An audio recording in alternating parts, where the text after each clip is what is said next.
Buenos días, hermanos, bienvenidos una vez más a una reunión online a través de esta plataforma. Damos así la bienvenida al año, ¿no? Estamos en el domingo 3 de enero de un nuevo año, el 2021, así que estamos contentos porque podemos una vez más compartir esta plataforma como una reunión que nos junte a todos. Vamos a tener la oportunidad de poder oír de la palabra de Dios, también de poder cantar, de alabar al Señor en los primeros minutos de la reunión. Así que vamos a darle paso a este tiempo para el cual hay algunos hermanos que se han preparado de la mejor manera, con su tiempo y con su disposición, para poder llevarnos a todos juntos en alabanza. Pero antes vamos a tener una pequeña oración y oramos.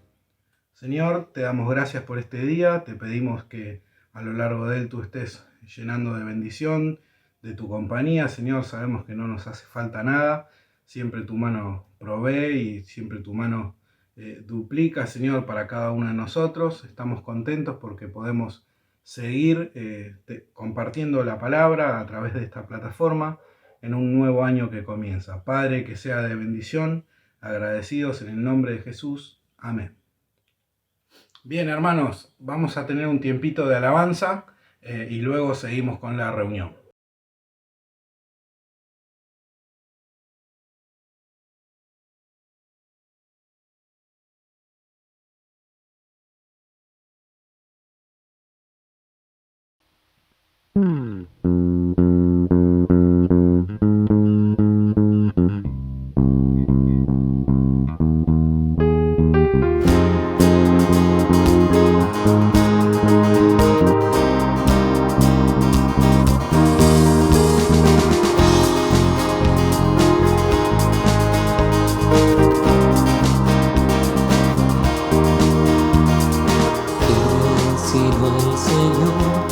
Estrellas creó y su luz limitó. ¿Quién sino el Señor?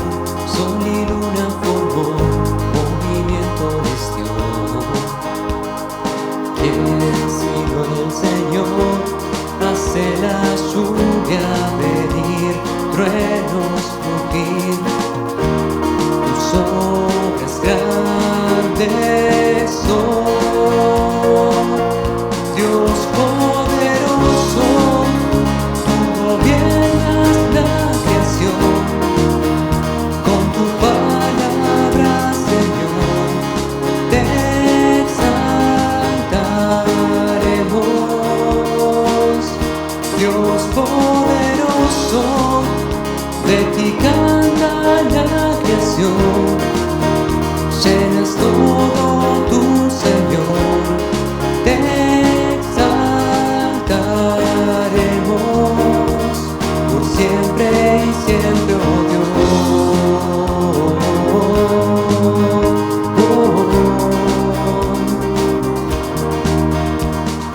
¿Quién sino el Señor ha soñado en el plan para el hombre salvar?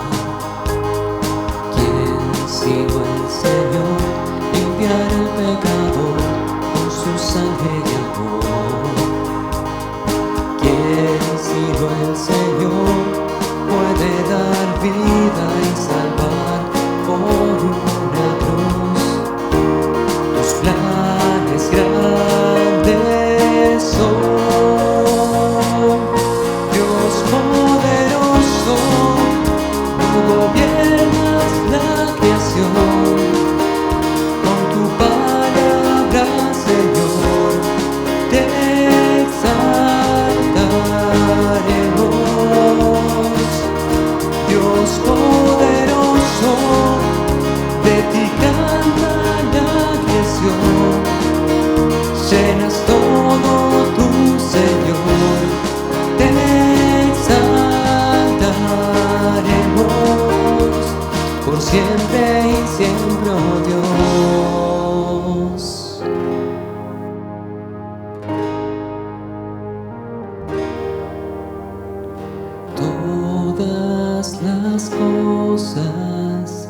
vienen de ti, por ti, oh gran yo soy.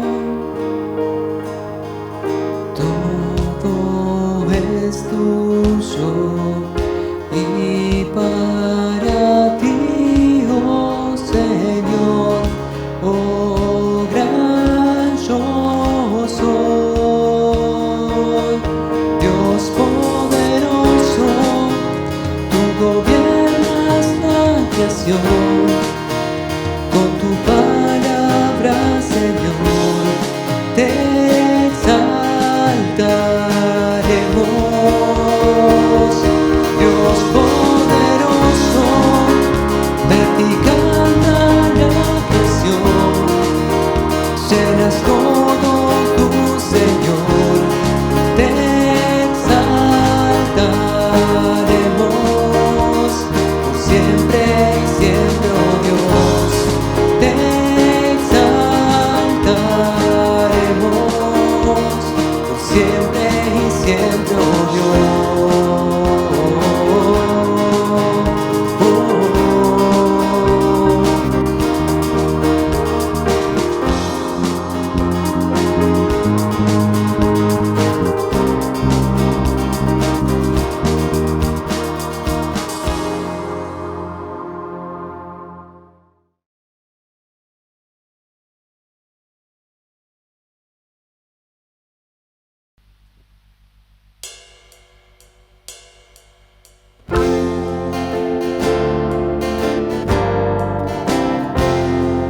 Iglesia de Cristo, reanima el amor, y alegre la noche espera al Señor. Jesús el esposo, vestido de honor, viviendo se anuncia con fuerte clamor. Levántate, iglesia, salud del socorro. En las nubes, tu esposo Señor, el hombre en sus penas, infiel pecador, se entrega en las manos del sueño traidor, mas el que es amado del fiel Salvador, quedar esperando prefiere mejor. Levántate, iglesia, salud del sopor, que viene en las nubes, tu esposo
Bien, hermanos, vamos a darle tiempo a la palabra, a la exposición, al consejo de Dios para nuestras vidas.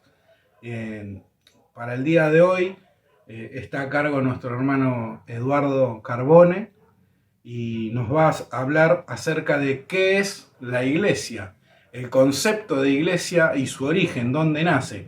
Y como puntapié inicial quisiera leer Hechos capítulo 2, solamente el primer versículo. Hechos capítulo 2, el primer versículo dice: cuando llegó el día de Pentecostés, estaban todos unánimes juntos. Ese es el puntapié inicial de lo que hoy conocemos como la iglesia del Señor. Así que, sin más, le damos el lugar a Eduardo entonces.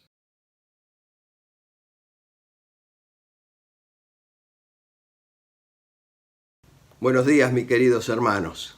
Qué bueno es encontrarnos.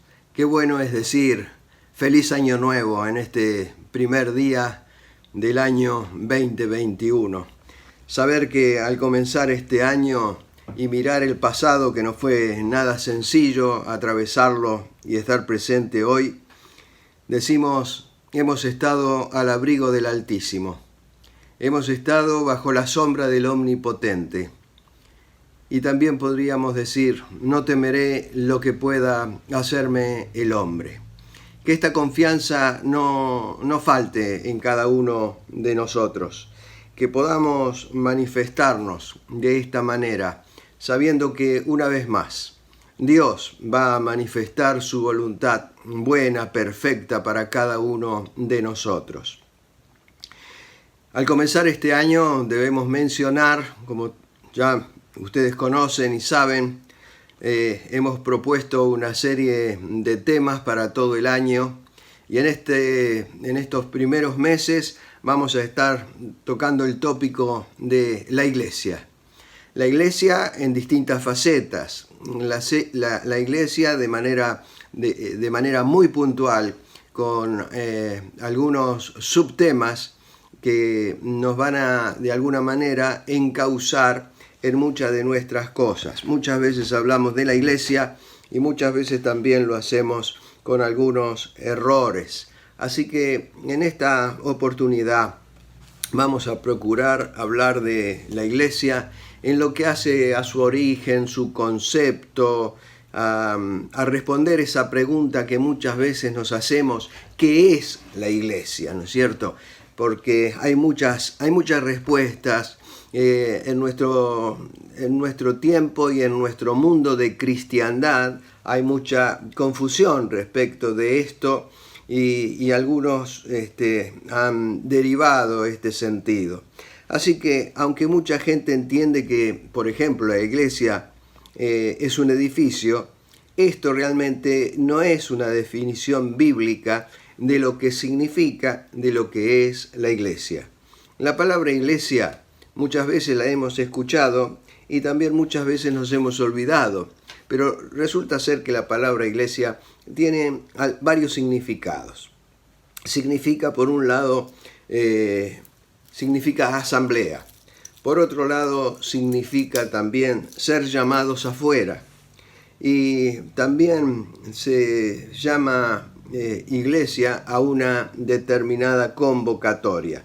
La raíz de esta palabra iglesia no es precisamente un edificio, sino personas, que podamos tener esto, queridos, en cuenta, porque la iglesia no es el lugar donde nos congregamos, es la iglesia la que se congrega en un determinado lugar. Le podemos llamar templo, le podemos llamar salón de encuentro, le podemos poner los títulos que querramos a ese lugar. Pudiera ser en algún lugar una casa de familia que reúne a un grupo de cristianos. Así que estas cosas las vamos a ir mirando de manera muy precisa para no tocar otros temas, porque todo este trimestre vamos a estar hablando de la iglesia. Pablo, por ejemplo, muchas veces de alguna manera responde a las personas cuál es la iglesia. Por ejemplo, cuando en Romanos 16:5 dice, saludad también a la iglesia de su casa, está hablando de saludar a Espeneto, que fue el primer fruto de Pablo en Acaya. Así que allí Pablo está hablando no de que la casa es la iglesia, sino de que la iglesia se congregaba en una casa. Generalmente cuando a las personas se le pregunta a cuál iglesia asiste, todos refieren a un determinado edificio, a la iglesia tal. Realmente es el templo tal. Por lo tanto, debemos tener cuidado con respecto a esto. Pablo siempre refiere a la iglesia como un lugar en su casa, no a un edificio, sino al cuerpo de creyentes. Y acá, de alguna manera, comenzamos a entrar a este tema tan precioso. La iglesia es el cuerpo de Cristo, donde Él es la cabeza. Entonces decimos, ¿qué es la iglesia? El cuerpo de Cristo. En Efesios 1, 22, 23, Él dice, sometió todas las cosas bajo sus pies y lo dio por cabeza sobre todas las cosas a la iglesia, la cual es su cuerpo, la plenitud de aquel que todo lo llena en todo. Precioso es para repasar ese versículo y para hacer una exégesis del versículo de manera textual. No nos va a dar el tiempo, razón por la cual vamos a proseguir con nuestro tema. La iglesia, decimos, es el cuerpo de Cristo y está formado ¿por quién? Está formado por todos los creyentes en Jesucristo. Ahora, ¿desde cuándo? Desde el día de Pentecostés. Hechos, capítulo 2, da lugar a esto. Y si comienza en Pentecostés, en algún momento termina. Y tenemos que decir que la iglesia como cuerpo, como columna,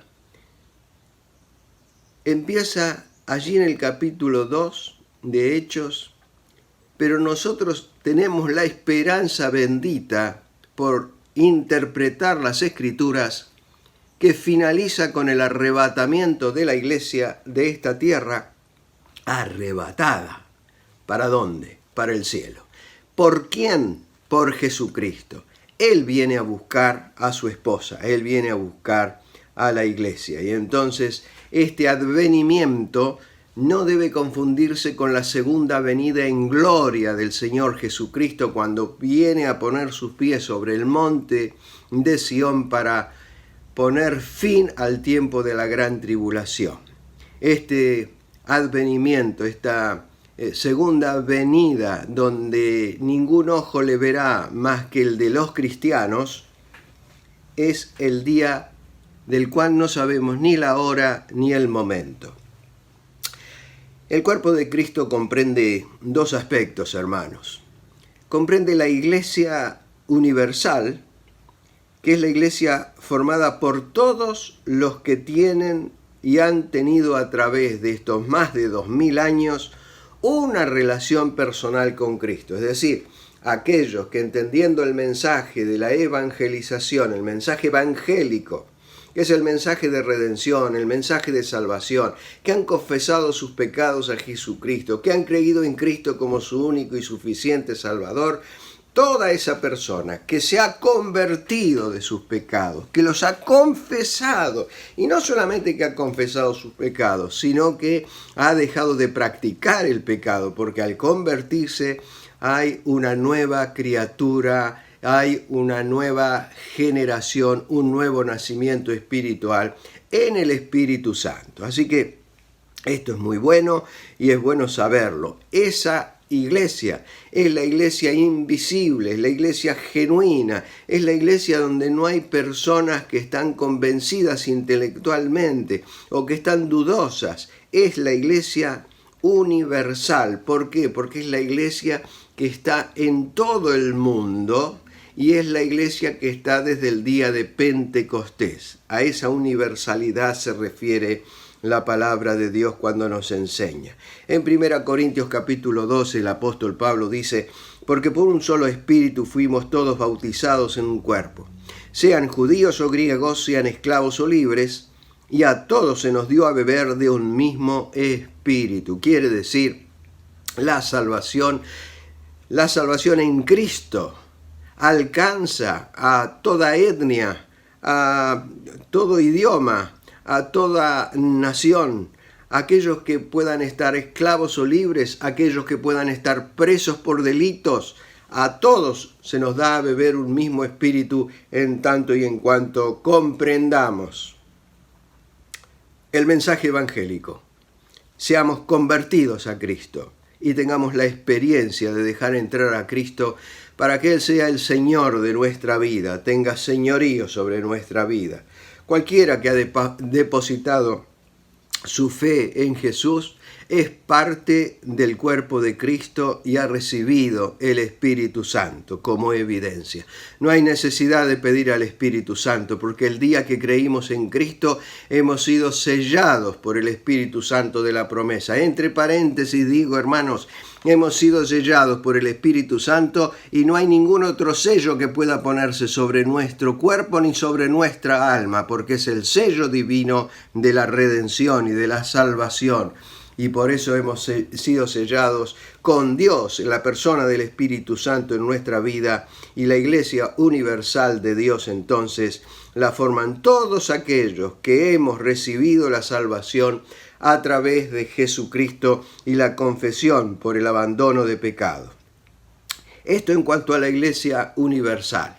Pero realmente dijimos algo importante: la Iglesia universal es una iglesia invisible, no la vemos, solamente la conoce el Redentor, solamente la conoce Dios el Padre, solamente la conoce el Espíritu Santo. Es por eso que decimos entonces, ¿qué es el lugar donde nosotros nos reunimos? ¿Qué es la iglesia? Y entonces decimos, la iglesia es el cuerpo de Cristo. Y la iglesia se reúne en un determinado lugar.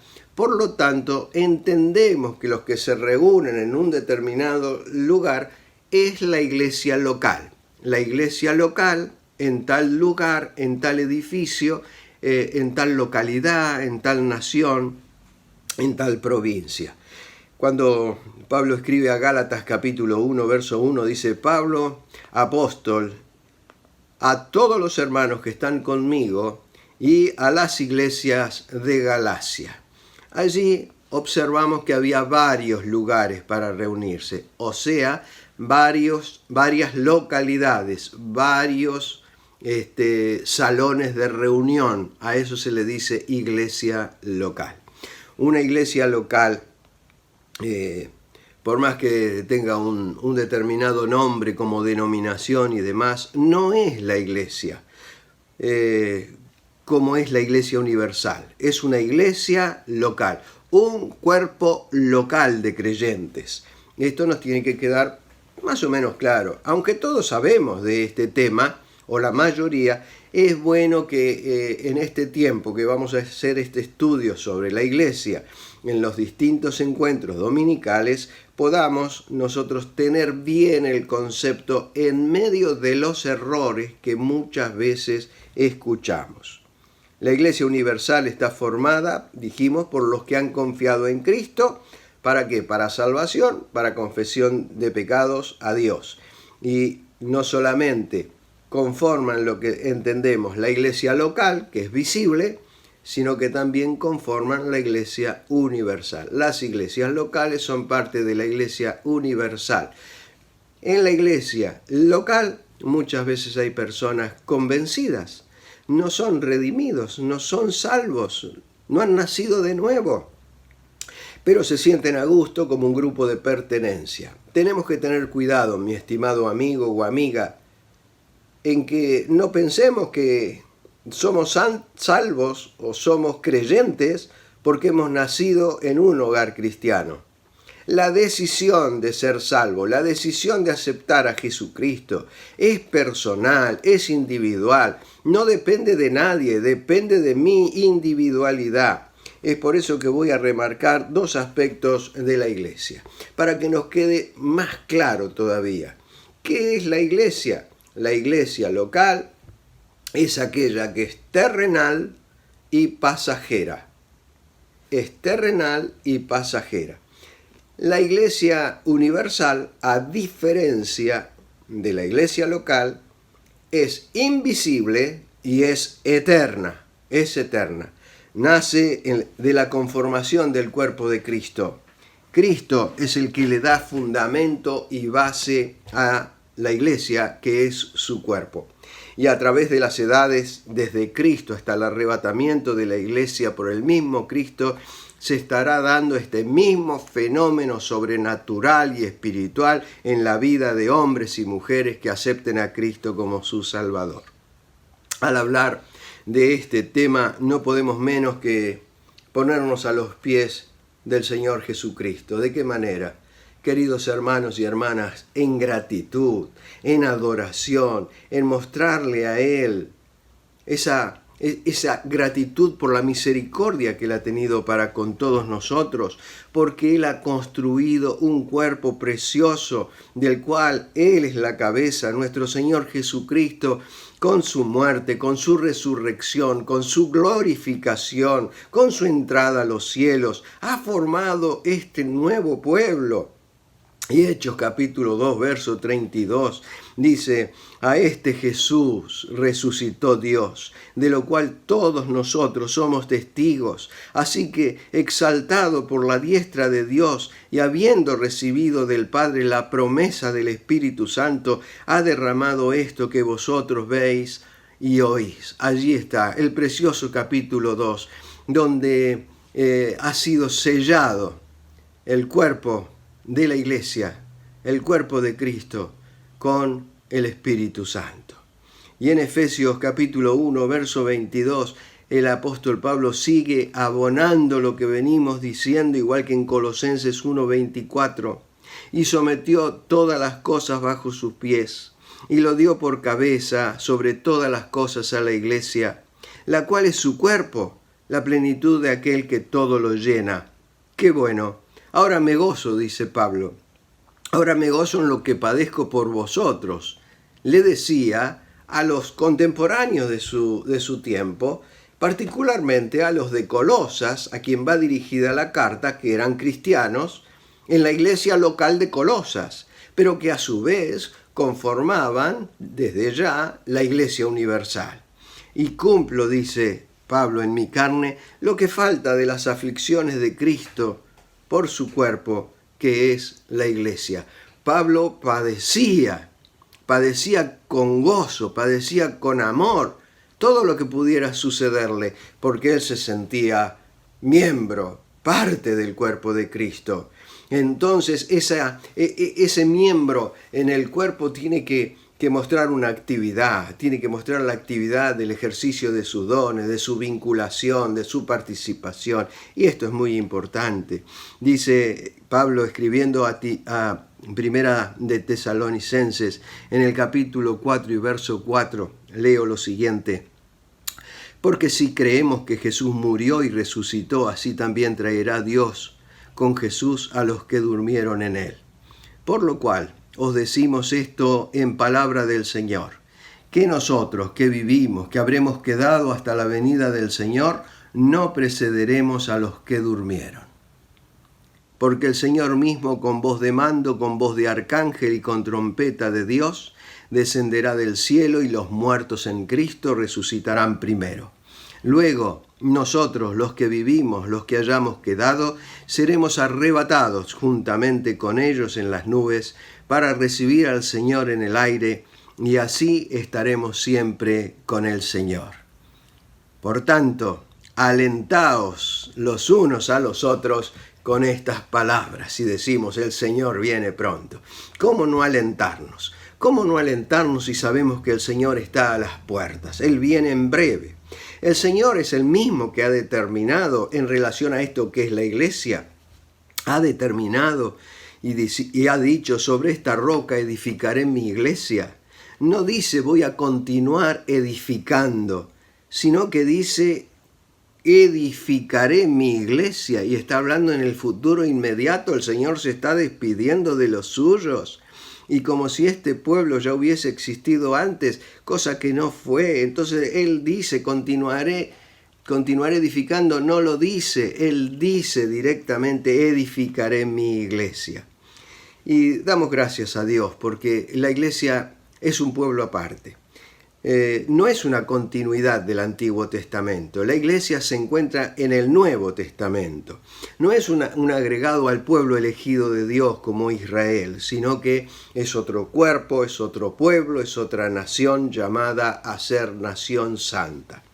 Así que quiero reafirmar este concepto porque la iglesia no es el fundamento de ningún hombre. Establecer a la iglesia o establecer la asamblea fue siempre una incumbencia de Dios, no del hombre. Era la prerrogativa de Dios reunir a todos los salvados, como así salvar a aquellos que están dispersos y hacer que todo verdadero renacido pase automáticamente a ser miembro del cuerpo. Esta reflexión, queridos hermanos, en cuanto a qué es la iglesia, a estos conceptos que tienen que ver con el cuerpo, a estos conceptos que tienen que ver con el origen, es decir, con el fundamento de cómo nace la iglesia y dónde está formada y fundada, tenemos que decir que cada uno de nosotros somos responsables. Cada uno somos responsables. ¿De qué cosas somos responsables? Somos responsables del crecimiento de la iglesia local. Somos responsables primero de nuestro propio crecimiento espiritual. Muchas veces nos conformamos con una cucharita de algún texto bíblico, una cucharita muy light de la palabra de Dios, o aún también de una muy poca comunión o asistencia para estar en los cultos, siendo edificados por la palabra de Dios. Somos responsables de este crecimiento de la iglesia local. Somos responsables también de la predicación del Evangelio. Y también somos responsables de ser funcionales como miembros al cuerpo de la iglesia donde Cristo es la cabeza. Cuando digo funcionales quiere decir que seamos operativos, usando nuestros dones espirituales, usando lo que el Señor nos ha dado como algo sobrenatural, no un talento con el cual he nacido. El don espiritual no nació con nosotros, vino con nosotros el día que creímos en Cristo como nuestro Salvador. Otros lo hacen sobre el fundamento sólido, queridos hermanos, y estoy hablando en el sentido de que muchos son funcionales o ponen en operación sus dones porque están edificando con productos de gran valor como el oro, las piedras preciosas, y son los que justamente están trabajando sobre el fundamento sólido. Es el que va a ser observado por el Señor. Mientras tanto, en la práctica hay quienes están solamente en la vida congregacional, en la iglesia local, solamente aportan heno, hojarasca, madera, cosas que tienen que ver con el esfuerzo de la carne. Hermanos, los esfuerzos de la carne, si son esfuerzos que tienen que ver con obras y van acompañadas de la fe en Jesucristo, así debe ser, porque la fe sin obras es muerta. Pero cuando hacemos obras que están en la carne para lucirnos, para exhibirnos, para mostrar nuestro conocimiento, nuestra sabiduría, que muchas veces intelectualmente está perfecta, pero resulta que en la iglesia no tenemos el respaldo moral de una vida cristiana que se muestra a todos, eso significa estar justamente haciendo esfuerzos en la carne. Dice Pablo en 1 Corintios capítulo 3, versículo 11, un pasaje que es bueno que lo tengamos presente, porque nadie puede poner otro fundamento que el que está puesto, el cual es Jesucristo. Y si sobre este fundamento alguno edificare oro, plata, piedras preciosas, madera, heno, hojarasca, la obra de cada uno se hará manifiesta, porque el día la declarará, pues por el fuego será revelada, y la obra de cada uno cual sea, el fuego la probará. Si permanece la obra de alguno que sobreedificó, recibirá recompensa. Si la obra de alguno se quemare, él sufrirá pérdida, si bien él mismo será salvo, aunque así como por fuego. ¿No sabéis que sois templo de Dios y que el Espíritu de Dios mora en vosotros? Si alguno destruye el templo de Dios, Dios le destruirá a él, porque el templo de Dios, el cual sois vosotros, santo es.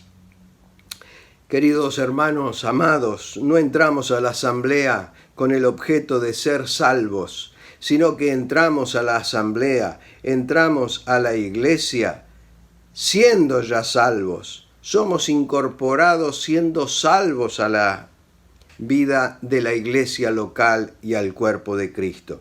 La génesis o el origen de esta cuestión está precisamente en que nosotros hemos encontrado a Cristo como Salvador, dador de la vida eterna, mucho antes de tener algo que ver con la iglesia. Edificaré la iglesia, dice el Señor. Este es un cuerpo vivo, salvado, formado y reunido por el Espíritu Santo, para dar a conocer a los principados y potestades en los lugares celestiales, dice, la multiforme sabiduría de Dios, y declarar al universo y todo lo creado la suficiencia de la persona y del nombre de Jesucristo. Pablo hace una descripción muy valiosa de la iglesia, menciona su propósito. La iglesia es la única institución terrenal a la que Cristo encomendó la predicación del Evangelio. La iglesia exhibe toda la doctrina a la vista de los hombres. Y les dejo para cerrar un último texto bíblico para pensar. 1 Timoteo capítulo 3, verso 15. Para que si tardo, sepas cómo debes conducirte en la casa de Dios, que es la iglesia del Dios viviente, columna y baluarte de la verdad. Que podamos valorar en estos meses este precioso estudio sobre la iglesia. Dios nos bendiga, queridos hermanos, a cada uno en el lugar donde nos encontramos. Que así sea. Bien, hermanos, hemos llegado al final de esta primera reunión dominical del año 2021, como bien decíamos al principio. Estamos contentos porque hemos tenido noticias de cómo han pasado el fin de año en familia, con algunos a través de los mensajes y de los videitos. Así que estamos contentos porque sabemos que Dios está con cada uno de nosotros, acompañando y proveyendo para que nada nos falte. Sin más, así terminamos este encuentro y nos volvemos a ver, Dios mediante, en las reuniones de la semana, para así poder continuar con estas reuniones en la plataforma online. Les mandamos un beso, un abrazo y nos vemos la próxima.